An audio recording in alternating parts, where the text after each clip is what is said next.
CO goes undercover at a shelter, exposes staff burning a homeless man's jacket. What he did next shocked everyone.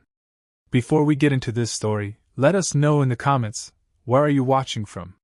And if you enjoy stories like these, make sure to subscribe, as we upload at the same time every day. It was the coldest night of the year, and frost clung to the chain-link fence that surrounded the worn-down building known as Safe Horizon Shelter. People huddled in corners, wrapping themselves in whatever scraps of clothing and blankets they could find.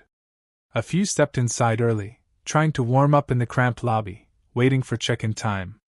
That's when John Hale, a man who was rarely recognized by his wealth or title, stepped forward in scruffy jeans, an oversized coat, and scuffed boots. Beneath this unassuming look, he was the CEO of a successful property development firm, a man used to boardrooms and billion-dollar deals, but tonight, he was focused on an entirely different mission, discovering what was really happening inside this place. The first thing he noticed was the tense body language of a young man named Greg, one of the staff members. Greg had a sharp sneer on his face, and the moment John entered, he could feel the hostility in the air. But before he even had time to process it, his attention was ripped away by a sudden shout from the side entrance. A trembling homeless man, Ray, had just come back from searching trash bins for discarded cans. He clutched a threadbare jacket against his chest as if it were his only possession. Within seconds, the tension spiked. Greg marched up to Ray, yelling that he'd missed check-in, and that he didn't deserve a spot anymore. Ray pleaded for mercy, explaining he had been out trying to scavenge for anything that could earn him a few dollars. Greg wouldn't listen. In front of everyone, he snatched the jacket right out of Ray's hands. Ray lunged after it, desperate and terrified, but Greg held it high, taunting him. Then, with a smug grin, Greg turned toward a rusted barrel fire meant for outdoor warmth, and shoved Ray's jacket into the flames. The fabric caught, curling and blackening within seconds. Ray yelled out, tears in his eyes, reaching into the heat until another resident pulled him back, afraid he'd burn himself. At that moment, John felt his heart slam in his chest. This was cruelty, plain and simple, a stark sign that something was deeply wrong. He had come here under the guise of a wandering drifter to see how this shelter operated. Rumors had reached him that the staff was misusing donations, verbally abusing residents, and letting their personal power go to their heads. But witnessing a man's only jacket get burned on a frigid winter night was more horrifying than he could have ever anticipated.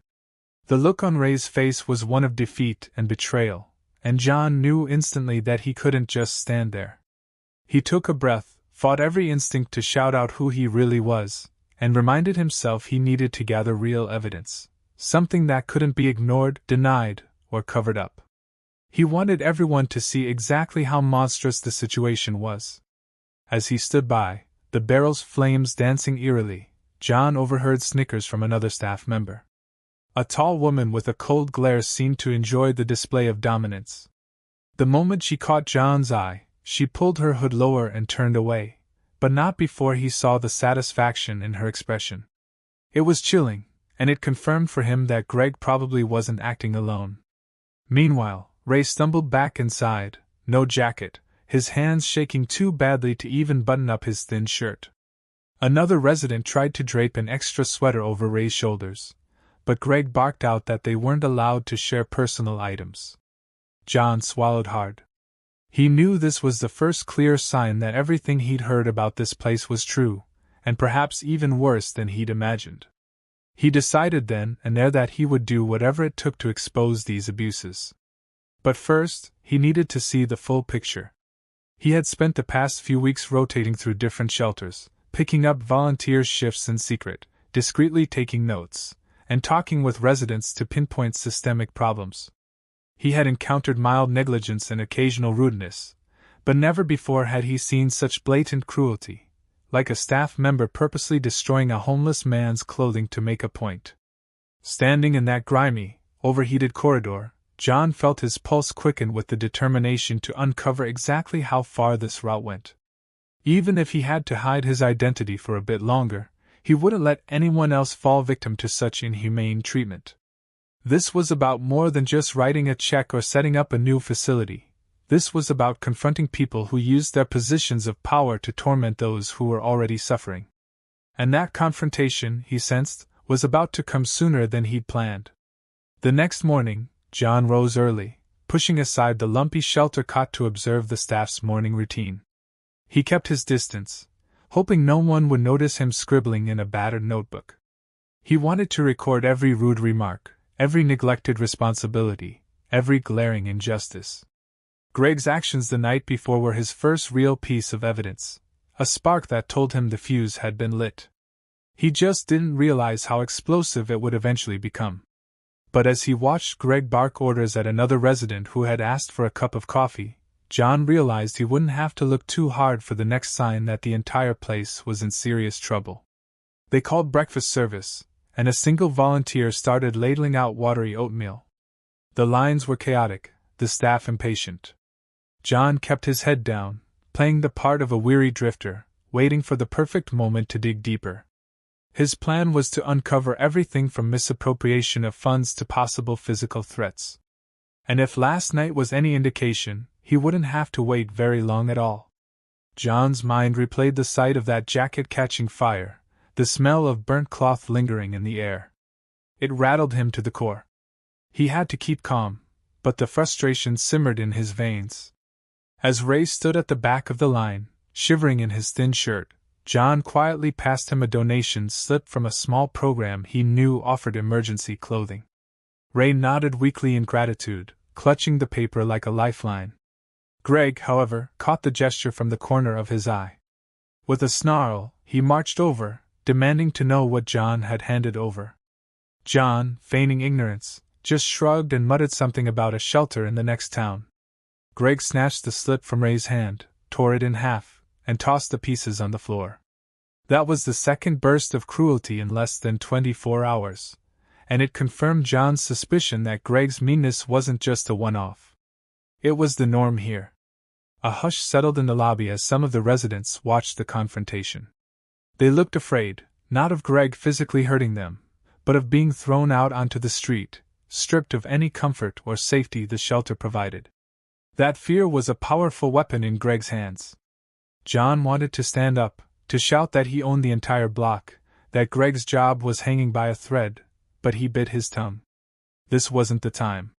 For real change to happen, he needed the full scope of the problem, and he needed to expose it in a way that no one could cover up or dismiss. Even so, the seeds of confrontation had been planted. John's cover was fragile, and Greg's radar for any troublemakers seemed keen. Their stare-down ended only when another staff member called Greg away to deal with something in the kitchen.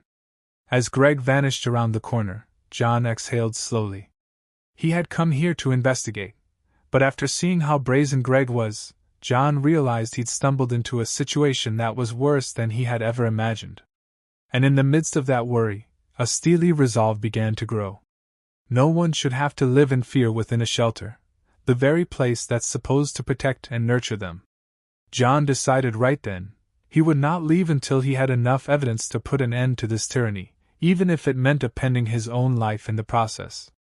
By mid-morning, John realized that the chaos he'd witnessed was only a taste of what was to come. And though he didn't know it yet, he was about to uncover far more than mistreatment. He was about to shine a light on corruption so entrenched that it would take everything in him, and more than a little luck, to tear it out by the roots.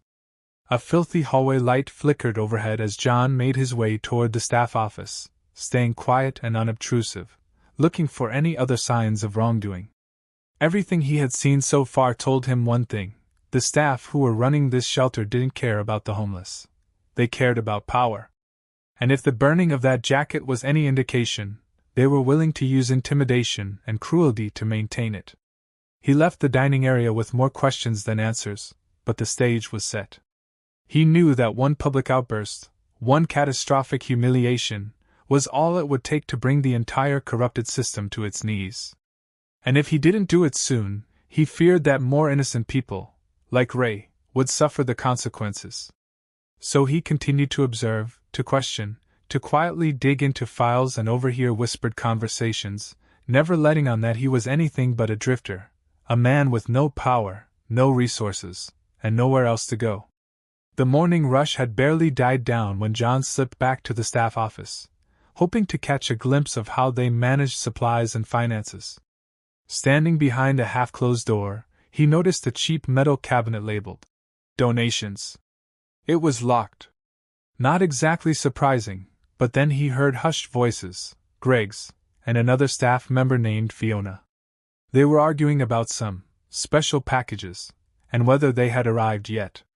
John pressed his ear closer, doing everything he could not to make a sound. It didn't take long for him to piece together what they were discussing. The special packages seemed to be shipments of brand new coats, blankets, and toiletries donated by a local church group. According to Greg, those items would be picked up by their contact later in the evening. Fiona grumbled that she didn't like how the new volunteer, clearly referring to John, was looking around too much. Greg hissed that they just needed to be careful, and he mentioned that if John got too curious, they'd find a way to get rid of him. The insinuation was clear. The staff here were stealing donations and selling them off. And if John became a problem, they'd either kick him out or worse. His jaw tightened, but he forced himself to remain calm. Storming in there with accusations could compromise everything. He needed undeniable proof, and a surefire way to ensure these people never ran another shelter again. So he stepped back quietly, heart pounding, and headed down the corridor to the men's dormitory area to talk to some of the residents. The corridor smelled musty, like damp concrete and old sweat. Water stains dotted the ceiling, and flickering neon lights cast a sickly glow. If there was a better symbol for the neglect at this shelter, John couldn't imagine it. He found Ray sitting in a corner near the heaters, desperately rubbing his hands to keep warm.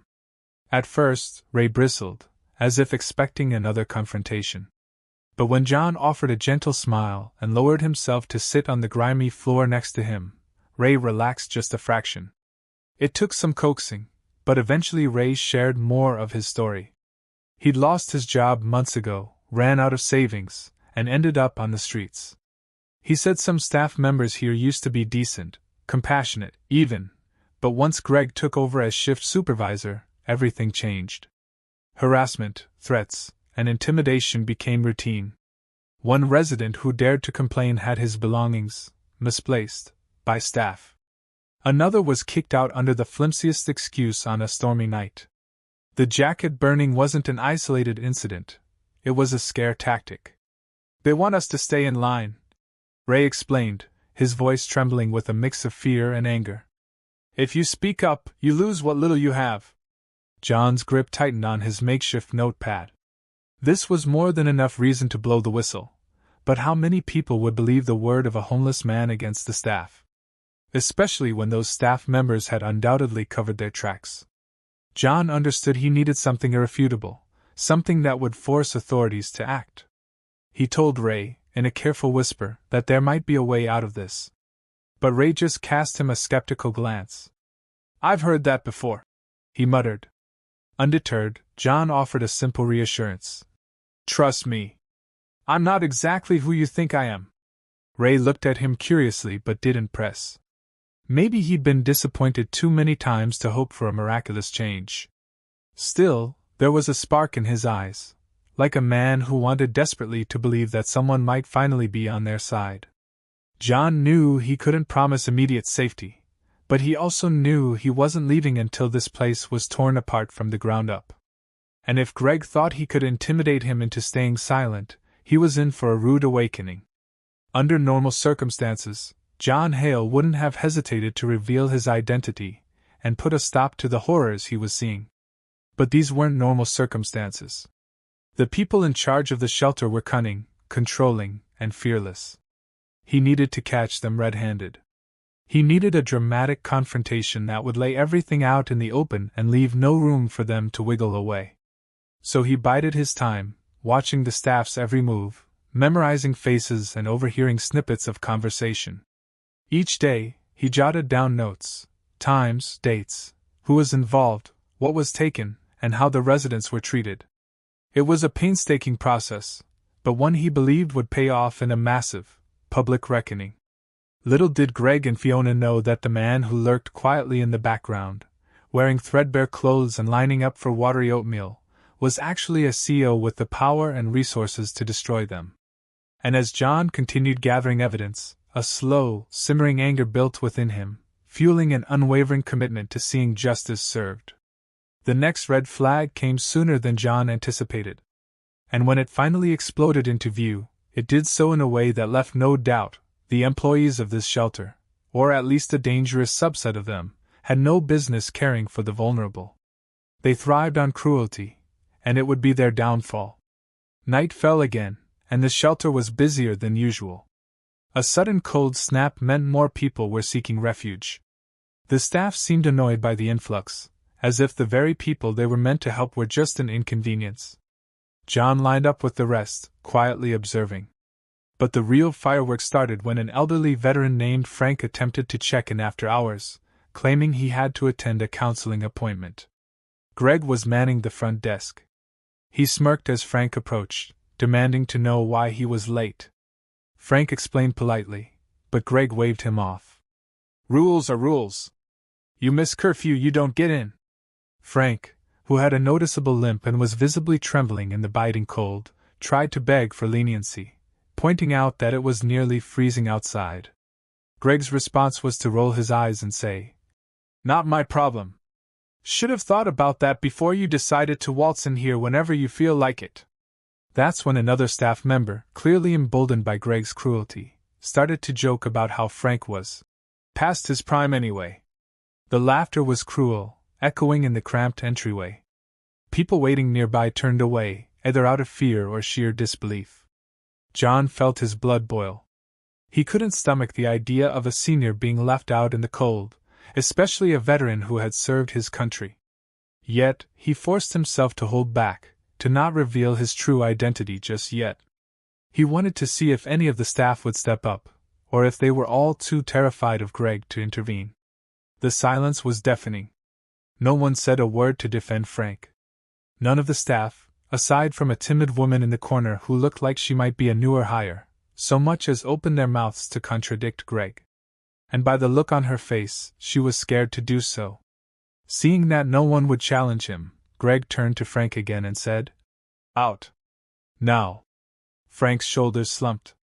He clutched the handle of his worn suitcase, turned around, and started shuffling toward the exit. John felt an urgent tug in his chest. This was it, the moment he realized he couldn't just wait any longer. He stepped forward, gently took Frank by the arm, and said to Greg, "He's going nowhere. If you won't let him in, then let me sign him in as my guest or something." Greg's laughter filled the lobby. "A guest?" he sneered. "Who do you think you are?" But John didn't flinch. He repeated more firmly, "He's not going back out there."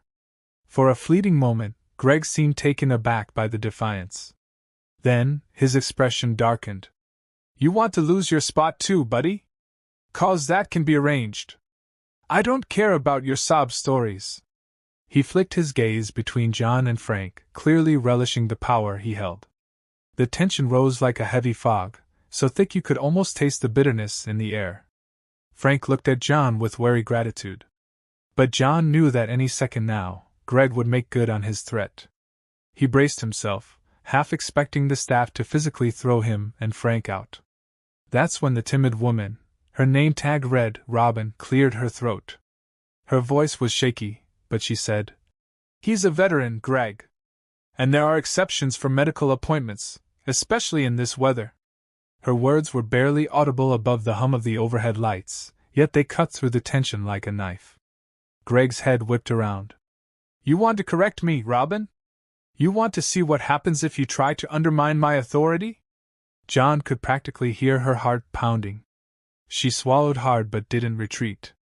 And that's when Greg stepped right up to her, his voice dangerously low, muttering insults under his breath. John stepped between them, now fully prepared for a confrontation. A hush fell over the small crowd in the lobby, the residents caught between a sense of hope and fear. Greg locked eyes with John. "Out!" he barked. But John didn't move. Instead, he gently guided Frank to a nearby seat. That's when Greg snapped. "All right, tough guy," he hissed, snapping his fingers at another staff member. "Get them out of here!" Two large men who were supposed to be security for the shelter approached, looking uncertain. One of them actually hesitated, giving John an apologetic glance. But when Greg shouted again, they reluctantly grabbed John and Frank. "Let him go!" John demanded, pulling his arm free from one guard's grip. "This is insane!" But the guards tightened their hold. Through gritted teeth, John realized there was no peaceful way out of this. He was on the verge of revealing his identity in front of everyone, but a small voice in the back of his mind told him it still wasn't the right moment. He needed the staff to show their true colors for the final damning piece of evidence. He let them drag him and Frank toward the exit, but not before locking eyes with Robin one last time. She looked horrified, her face a portrait of guilt and helplessness. They were shoved outside, the freezing wind slamming into them like a wall. John wrapped an arm around Frank to keep him steady. The door slammed behind them, the sound echoing with finality. For a moment they stood in the snow, battered by the cold, their breath visible in the frigid air. John clenched his fists. If it had just been him, he would have endured the cold for the sake of the mission. But seeing Frank's pale face and trembling hands hardened his resolve. This was the final straw. No more waiting. No more collecting evidence in secrecy. He would still keep up the facade for a little while, but not for much longer. But as the biting wind sliced across his cheeks, John remembered that turning his back completely wasn't an option. Frank's safety came first, and John knew exactly where to take him, a small church-run drop-in center a few blocks away, where the staff had proven themselves time and time again to be genuinely caring. It wasn't an ideal solution. Frank deserved a real bed in a warm shelter, but at least he wouldn't freeze to death tonight. As they trudged through the snow, John's mind raced with possible strategies. He couldn't storm back in there tonight. That would ruin any chance of a bigger, more comprehensive takedown. But he could make phone calls, pull strings, and gather the resources needed to strike decisively. He wanted the world to see the staff's cruelty in real time. He wanted them to be humiliated by their own actions, confronted with the reality that they were no better than predators, feeding off the misery of the vulnerable. Frank's footsteps shuffled behind him, and John paused to make sure the older man was still upright. The cold was merciless. "We'll get you somewhere warm," John promised quietly, though his heart raged at the thought that men like Greg were allowed to run a shelter. It made him question everything about how these organizations were overseen. But for now, he had a singular goal: make sure Frank survived the night, and then set the stage for a confrontation that no one would soon forget. The walk was treacherous in the icy wind, but eventually they made it to the church drop-in. A volunteer greeted them with concern, quickly grabbing blankets and hot tea. Frank sank into a chair, weary and grateful. As John hovered by the entrance, he turned to the volunteer and discreetly asked if they had any extra warm clothes in storage. Within minutes they returned with a winter coat, thick socks, and a beanie. Frank's eyes watered as he accepted them. "Thank you," he whispered. John nodded, placing a comforting hand on Frank's shoulder. "It's the least we can do," John said, meaning every word. But inside, his thoughts whirled. This was exactly the kind of kindness a shelter should be offering, and it only highlighted how broken Safe Horizon had become under Greg's watch. A short while later, once Frank was settled, John stepped outside the church hall, pulled out a hidden smartphone from inside his coat, and made a call he'd been preparing for. If his hunch was right, he might just be able to orchestrate a confrontation that would lay bare every twisted thing Greg and his cronies had done. The night sky was dark and unforgiving, but John felt a small spark of hope. Tomorrow, he'd return to Safe Horizon, and this time, he wouldn't be alone. John's adrenaline still surged as he walked through the deserted streets. The memory of Greg's smirk fueled his determination, and he vowed silently to make sure no one else would ever have to fear losing the only jacket they owned or being kicked into a freezing night for daring to speak up. He had the resources, the influence, and, most importantly, the heart to see this through. Now he just needed to put them all to use. Dawn broke over a gray sky when John returned to the shelter. This time, he had a plan. The front door creaked as he slipped inside, and a few residents gave him surprised looks. After all, he'd been tossed out hours before. But no staff member was at the desk to challenge him, so he made his way into the common area. The place smelled of stale coffee and damp coats. Tension lingered in the air, as if everyone was expecting another outburst any minute. He found Robin carefully stacking plastic cups and stirring a large pot of oatmeal for breakfast service. She looked up, startled, nearly dropping the ladle when she recognized him. "How did you get back in here?" she whispered, her eyes darting around in panic. John held a finger to his lips, gently signaling her to keep quiet. "I need your help," he murmured, his voice low. She hesitated, fear etched into every line of her face. "Look, if Greg sees you," she began, but John cut her off with a reassuring nod. "I'll handle Greg. But I need you to confirm something first." She seemed torn, eyes flickering to the hallway where Greg or another staff member might appear at any moment. John pressed on. "Why did you speak up for Frank last night?" Robin swallowed, eyes lowered. "I couldn't watch them do that again," she admitted softly. "We're supposed to help people, not torture them. This place wasn't always like this. But now—" her voice trailed off. John placed a comforting hand on her shoulder. "I'm going to stop it," he said with quiet conviction. "But I need information. I need proof that they're stealing donations, reselling them, and abusing the residents." Robin blinked back tears. She looked around once more, then nodded. "Meet me in the storage room in an hour. I'll show you." The hour felt like eternity. John kept his head down, trying not to draw attention. Greg, still furious about last night, prowled the corridors like a wolf, barking orders at terrified residents and sneering at any sign of defiance. At one point, he snapped at a woman carrying an extra blanket, demanding to know if she'd stolen it. She stammered an explanation that she'd been given permission, but Greg wasn't listening. He snatched the blanket away, leaving her in tears. John clenched his fists at his sides, resisting the urge to confront him right then and there. But it wasn't time yet. Finally, John slipped into the storage room, a small, windowless space at the back of the shelter. The flickering overhead light revealed shelves lined with meager supplies, canned goods, old clothes, and worn-out bedding. Nothing looked brand new or even moderately unused. Robin joined him a moment later, carefully closing the door behind her. Her hands trembled as she pulled a tiny key from her pocket. "Greg doesn't know I have a copy," she explained. She moved to a steel cabinet in the far corner, one John recognized from overhearing Greg talk about special shipments. With a rattling turn, the cabinet opened. Inside were boxes, some partially opened, revealing brand new boots, thick winter coats, and even expensive sleeping bags. Robin turned to John with tears in her eyes. "We got this shipment last week. They told us to lock it up so we could distribute them later. But they never do. They just keep them here until their contact comes by. I saw them load boxes into a van at night." John's heart pounded. This was the smoking gun he needed. He pulled out his phone, snapped photos of the boxes, the shipping labels, the inventory forms that clearly indicated these donations were meant for immediate distribution to residents.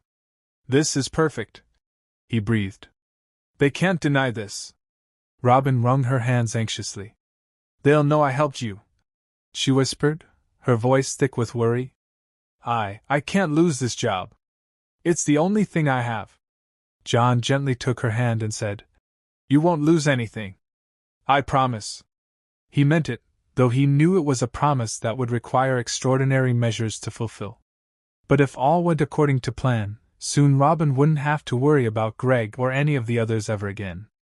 Before they could say more, footsteps echoed in the hallway. They froze, hearts pounding. Robin quickly relocked the cabinet, and John squeezed into a dark corner, hiding behind a tall stack of boxes. The door swung open, and Greg's voice boomed. "Who's in here?" Robin spun around, forcing a faint smile. "Just me," she stammered. "Looking for extra cups." Greg's suspicious gaze swept the room. For a moment, John was certain he'd been discovered. Then Greg scoffed. Hurry up. And next time, keep the door open. He slammed the door behind him, his footsteps growing distant. John let out a breath he hadn't realized he was holding. Once the coast was clear, Robin shook her head in relief. You should go, she whispered. We've got enough. John nodded, pocketing his phone. I'll handle the rest, he promised. Thank you, Robin. You just saved a lot of people. Slipping out of the storage room, John felt renewed determination. He had photographic evidence of stolen donations, eyewitness accounts of abuse, and a track record of staff cruelty. Now it was time to bring it all together in a single, explosive moment that would force every lying, abusive staff member to face the consequences. And yet, John felt a twinge of caution. Greg was no fool, he was paranoid, and he had eyes on everything that happened within these walls. If he so much as caught wind of John's plan, he'd either destroy the evidence or forcibly remove every potential witness. But John had an ace up his sleeve. He was no ordinary volunteer. If Greg wanted a fight, John could bring an entire legal team, city inspectors, and the media down on Safe Horizon. This was about to become very public, very fast. As lunch hour approached, John overheard a group of residents complaining that the staff was withholding supplies again. One woman tearfully explained she'd been told the shelter had run out of diapers for her infant daughter. John knew full well they had brand new boxes in that locked cabinet. The injustice and the heartbreak of it all made John's blood boil.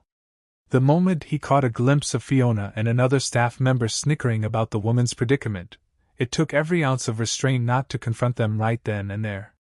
But he reminded himself that he was on the edge of victory. One wrong move could send Greg into hiding, along with all the evidence. So he hung back, letting his anger feed a calm determination.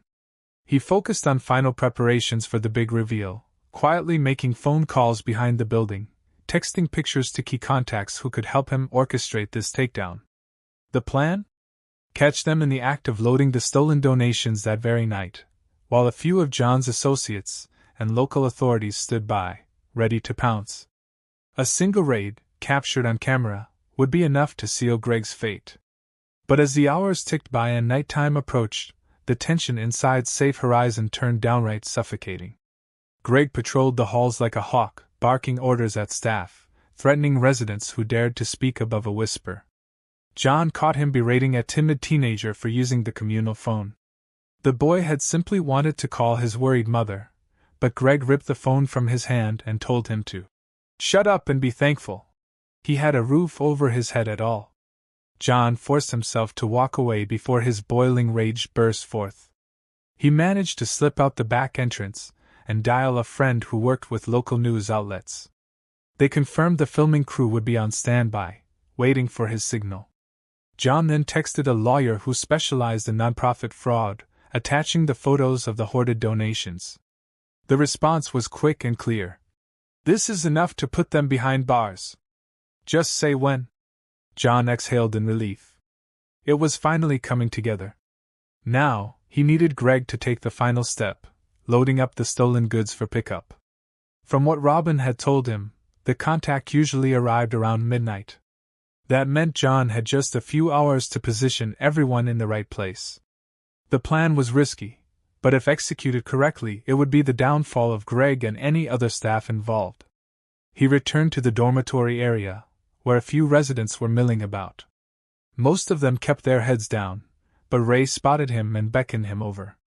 The man who'd lost his jacket looked even more gaunt than before, eyes sunken from lack of sleep. I saw what happened with Frank, Ray said quietly. They kicked you out for helping him. John nodded. I'm sorry I couldn't stop them, he replied, his voice thick with regret. Ray shrugged, wrapping a threadbare blanket around his shoulders. You tried, he whispered, a note of gratitude in his tone. That's more than anyone else has done. John glanced around, ensuring they were alone.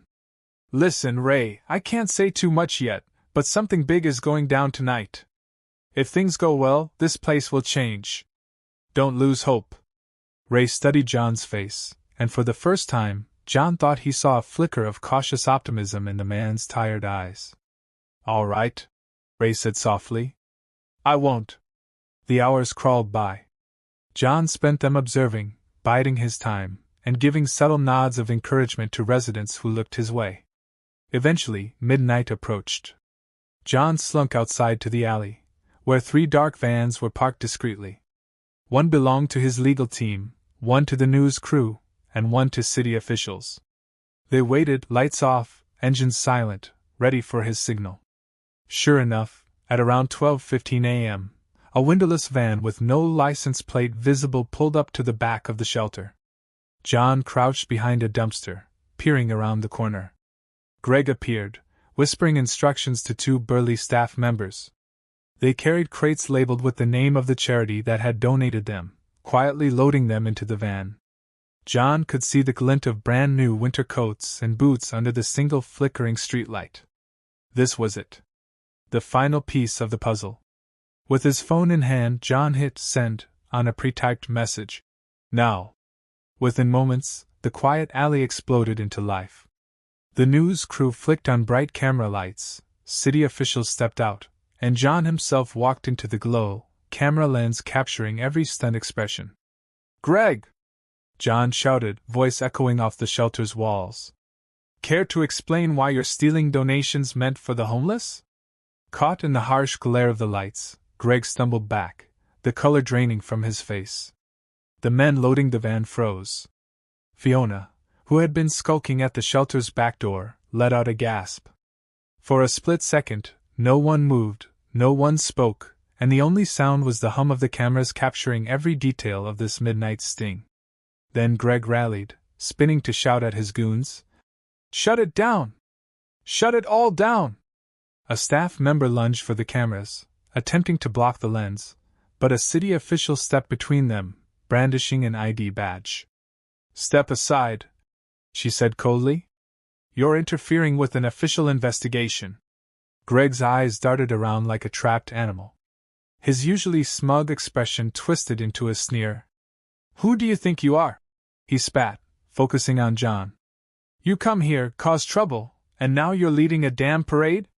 John took a step forward, letting the cameras catch every word. "I'm John Hale," he announced, pulling off his ragged coat. Beneath it, he wore a crisp shirt that clearly didn't belong to a drifter. "I'm the owner of several properties in this district, including this building. And I've been watching you." A collective gasp rippled through the handful of residents brave enough to peer out the back door.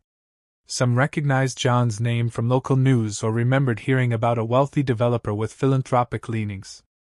Greg's face contorted with fury, a vein pulsing in his temple. "You!" he snarled, but John cut him off. "Me," he repeated firmly.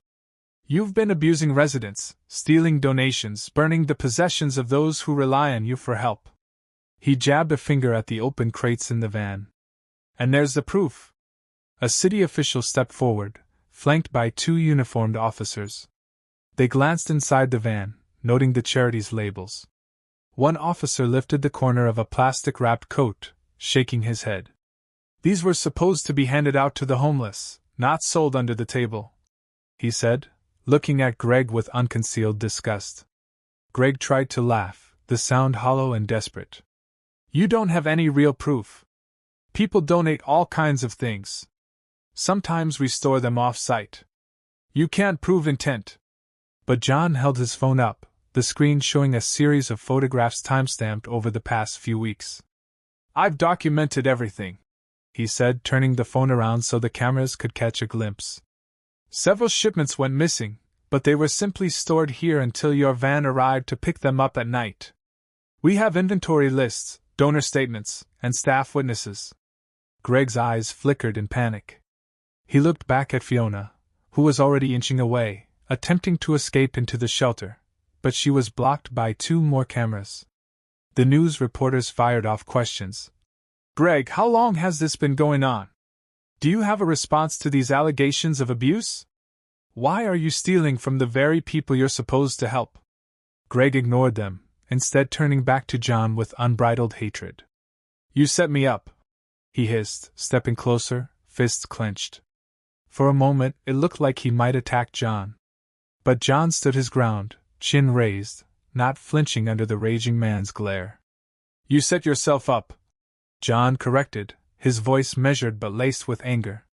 "I just pulled back the curtain." At that moment, more officers arrived in response to the commotion. The official stepped forward, producing documents. "We have a warrant to search the property," she informed Greg. "Step aside." Greg finally looked defeated, his shoulders sagging. In the harsh floodlights, the lines on his face seemed deeper, etched by the cruelty he'd shown so many people. Fiona and the other staff members gave in to the officials, stepping away from the van, their eyes lowered in shame or fear. John took a step back, letting the authorities do their job. He watched as the van's doors were yanked open, the boxes of donations thoroughly inspected and catalogued. A few residents crept outside to witness the spectacle, among them Ray, who stared in disbelief at the scene unfolding. John caught his eye, giving him a slight nod of reassurance. The air crackled with the sense of justice finally being served. The cameras rolled nonstop, capturing every angle. Greg's final attempt at damage control was to claim ignorance, that he'd been storing the donations for distribution later. But once the reporters interviewed John and revealed the documentation of staff cruelty, plus statements from outraged residents, it was clear there would be no hiding from the truth. By the time the officers finished, Greg and several of his cronies were in handcuffs, glaring at the crowd. Fiona stood by, her face pale, escorted by a stern official. The truth was out, and the repercussions would be swift. With the cameras zoomed in, John seized the moment to address the residents who had gathered. "No one should ever fear the very people paid to protect them," he said, voice projecting across the dark alley. "I know many of you have endured unthinkable cruelty. Tonight that ends." A ripple of murmurs and nods spread through the crowd. A few even began to clap or cheer softly, uncertain but hopeful. John's gaze landed on Robin, who stood by the door with tears in her eyes. She gave him a grateful, trembling smile, as if a massive weight had been lifted from her shoulders. Greg, escorted to a waiting patrol car, spewed a string of curses. Cameras recorded his every word. The official holding his arm just shook her head. "It's over," she told him firmly. "We have statements from your own staff, and all the evidence we need. Don't make it worse." John watched quietly as Greg was shoved into the back seat. The man who had taken such pleasure in humiliating those less fortunate now looked like a caged beast, cornered and powerless. Meanwhile, a wave of relief washed over the residents, many of whom had stepped outside to see the spectacle. This was the moment they'd hoped for, an end to the tyranny, the intimidation, and the cruelty. Half an hour later, the van started to disperse. The media got their footage, the city officials secured the evidence, and the police took statements from willing residents. John stood amid the aftermath, exhaustion settling into his bones, but he felt a profound sense of accomplishment and relief. Robin approached him carefully. "Will the shelter close now?" she asked, her voice tinged with worry. "Where will everyone go?" John shook his head, placing a reassuring hand on her shoulder. "No. I'm not shutting it down," he said quietly.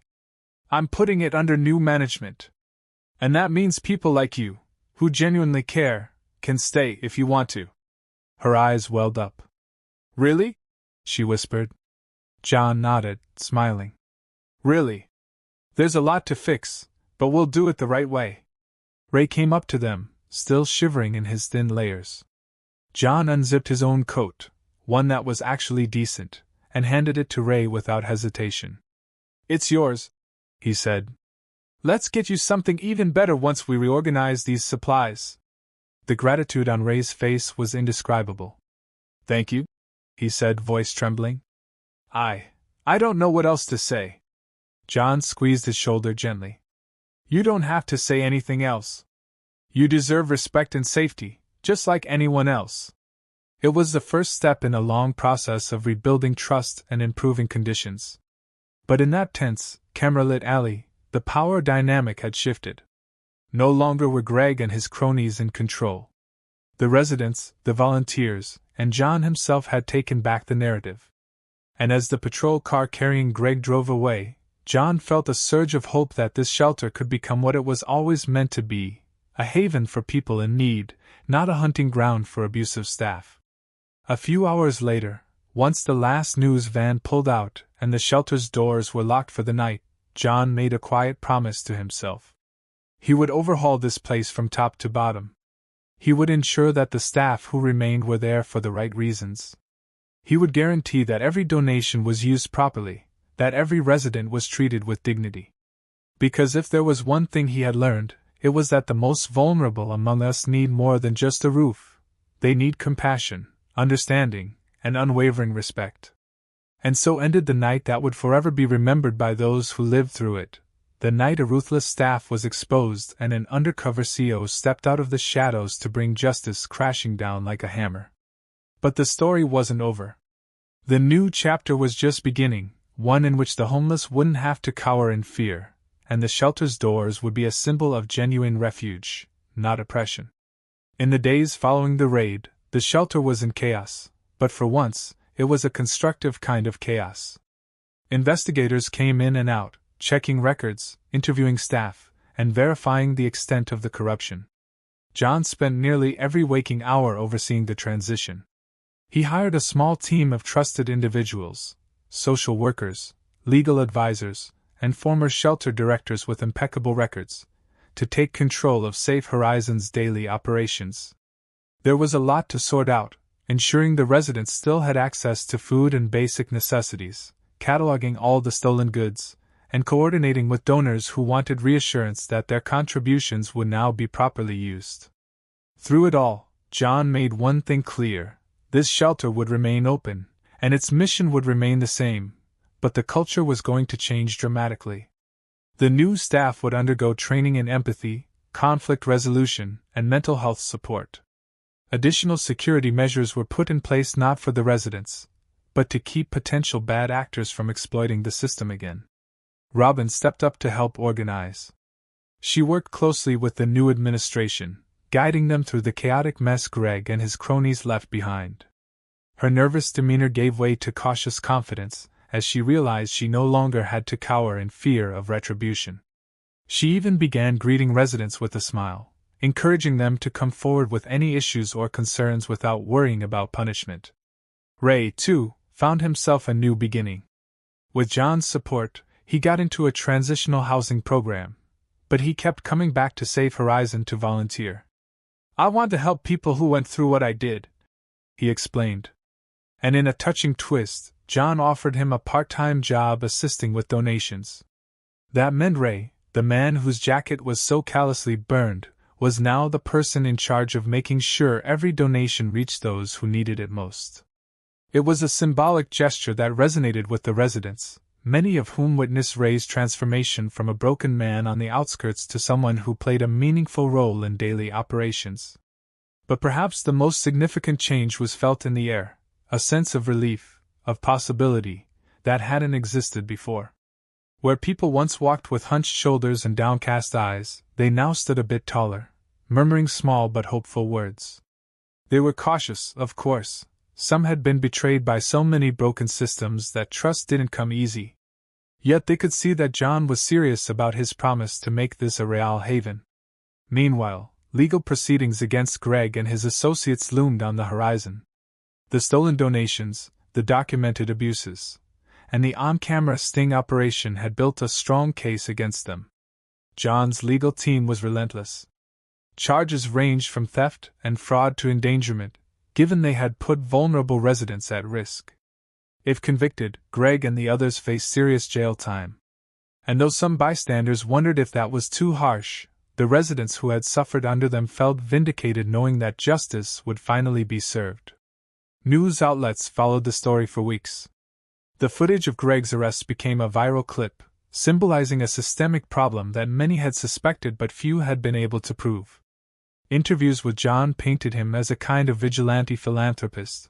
Though he hated the sensationalism, he used the spotlight to advocate for sweeping reforms in how shelters were monitored and funded.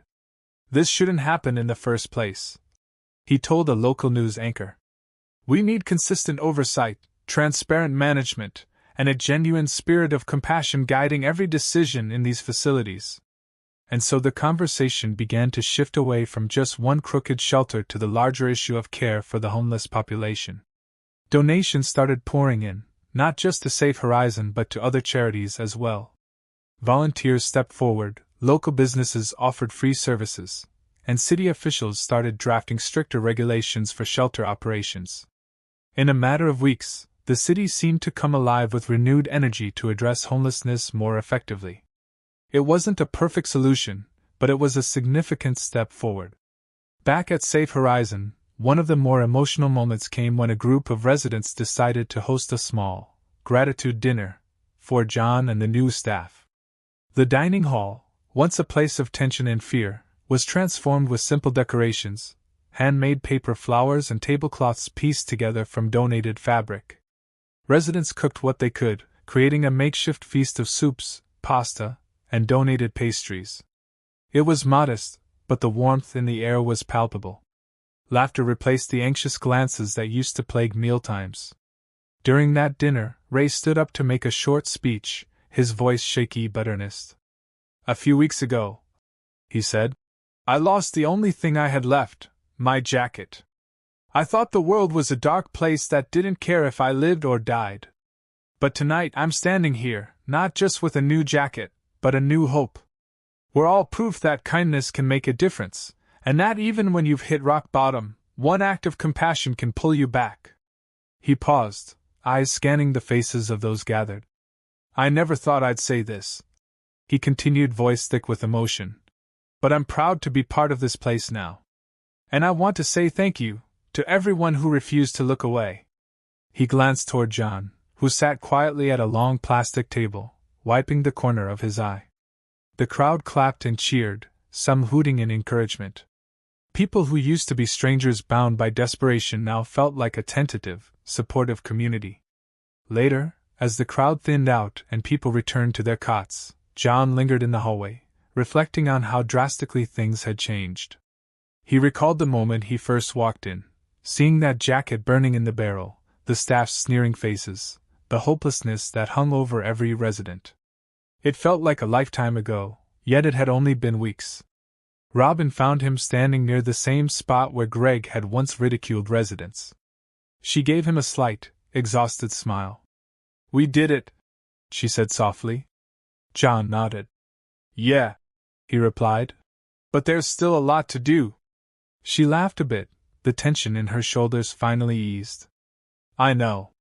But at least now I don't dread coming to work." Outside, the snow had begun to melt, and the bitter cold was receding, making way for the promise of spring. It felt symbolic. The harshest season was ending, and with it, the darkest chapter of Safe Horizon's history. John walked to the entrance, pushing open the doors to find a crisp night air that didn't sting quite so fiercely anymore.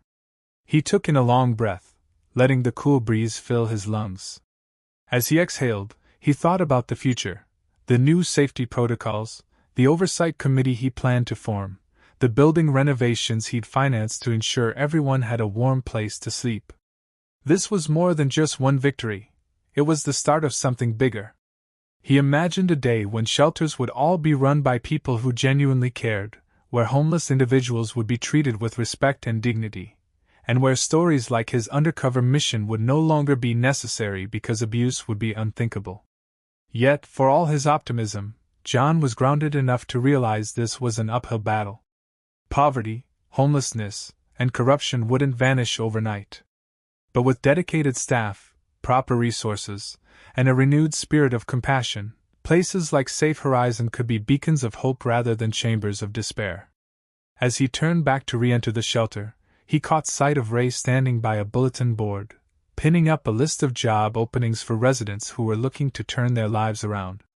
Ray glanced back and gave him a thumbs up, an expression of solidarity and thanks. John returned the gesture, his heart lighter than it had been in a long time. No, this wasn't the end of the story.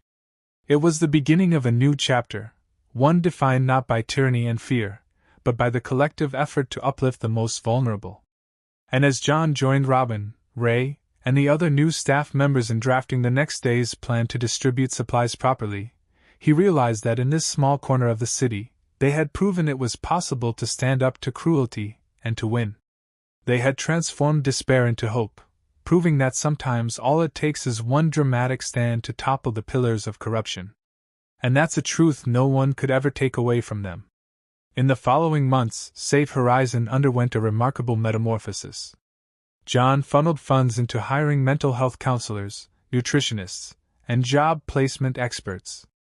The building itself received overdue repairs, a fresh coat of paint, new insulation for the winter, and an upgraded security system that protected residents instead of harassing them.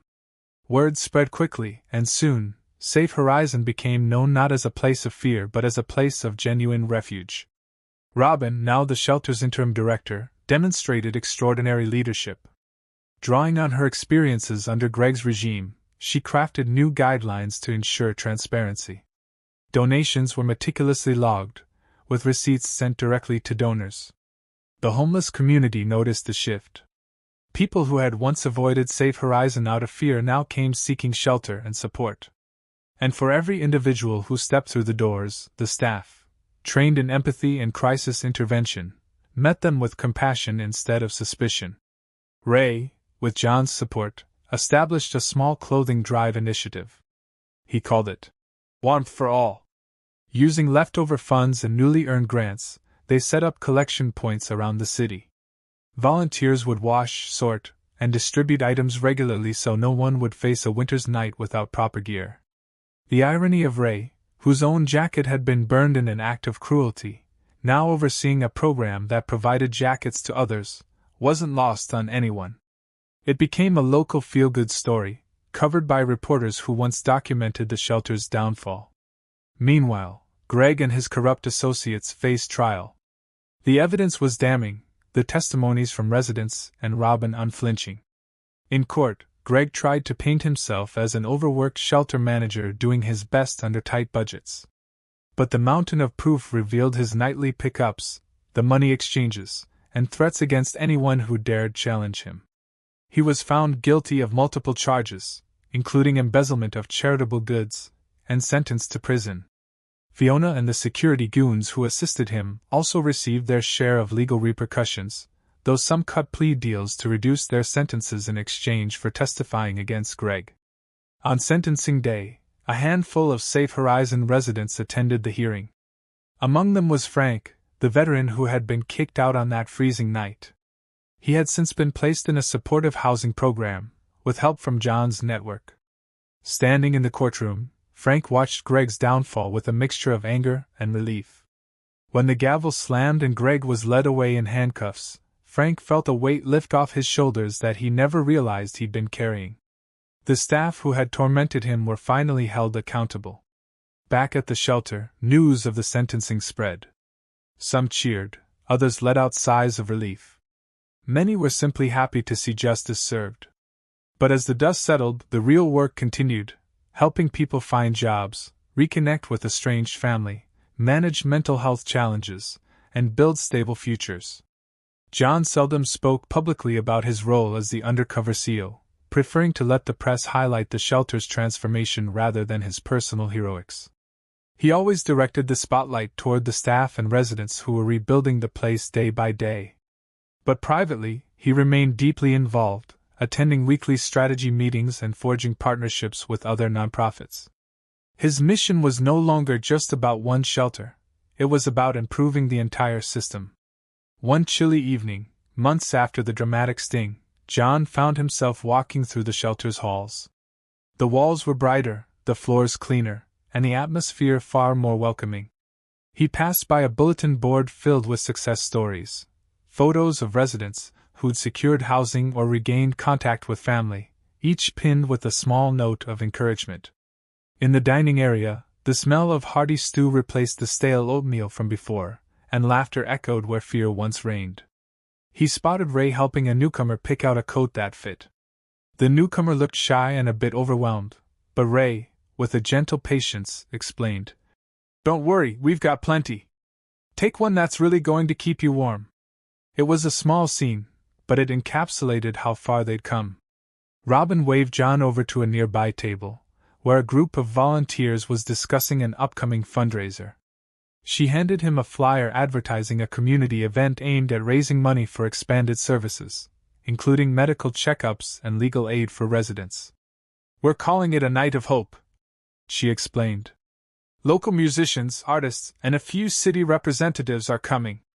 All proceeds go to the shelter and other homeless outreach programs." John skimmed the flyer and nodded, impressed. "This is fantastic," he said, a warm smile spreading across his face. "It's all thanks to the changes you made possible," Robin responded. But John shook his head. "No, it's thanks to everyone here who believed we could do better." His gaze drifted to Ray, who was now chatting and laughing with a group of residents, the jacket fiasco just a distant memory overshadowed by his new role as a caretaker. Then he looked at Robin, who radiated a confidence and purpose that would have been impossible under Greg's regime. "Without all of you, this place wouldn't have survived." They spent the rest of the evening finalizing details for the event, arranging seats, coordinating volunteers, and reaching out to local businesses for sponsorships. John offered to cover any shortfall. He was determined that finances would never again be an excuse for abuse or corners cut at the expense of human dignity. As the meeting wound down, the group dissolved into friendly chatter. A few of the volunteers teased John about being a secret millionaire, and he took it in stride, joking that they'd all watch for hidden cameras from now on. But beneath the humor, there was a collective understanding that what had happened here was extraordinary, an improbable redemption story that proved even the most broken systems could be rebuilt when people came together for the right reasons. Near midnight, the shelter quieted. Lights dimmed, residents settled into their beds, and volunteers headed home. John stayed a bit longer, walking the corridors to ensure everything was in order. He paused at the door to the staff office, recalling how he once spied on Greg. That same steel cabinet was still there, but now it stood unlocked, filled with neatly folded jackets, blankets, and supplies for immediate distribution. Transparency was the new rule. He flicked off the light and headed toward the exit, where he found Ray flipping through a small ledger of incoming clothing donations. Ray glanced up, smiling. "Could you imagine telling me a few months ago that I'd be in charge of all this?" he said, gesturing to the shelves around him. "I never would have believed it." John returned the smile. "You earned it," he said simply. Then he hesitated, remembering how their paths first crossed under such dire circumstances. "I'm proud of you," John added quietly. Ray looked down at the ledger, a hint of emotion in his eyes. "I couldn't have done it alone. None of us could," he murmured. John nodded in agreement. "That's the key," he said. "We stand by each other, and we stand up for what's right." They said their goodnights, and John stepped out into the crisp air, taking a moment to breathe it all in. There were still so many issues to tackle, so many people without homes and so many shelters in need of reform. But this small victory served as a beacon, an example that real change was possible. As he walked to his car, he thought about that first moment he saw Greg burning Ray's jacket. He remembered the anger, the shock, and the driving need to fix what was so obviously broken. Now, that horror story had transformed into a testament to resilience and kindness. Yes, there would always be obstacles, but as John started his engine, he felt a renewed sense of purpose. Safe Horizon was living proof that compassion and determination could triumph over greed and cruelty.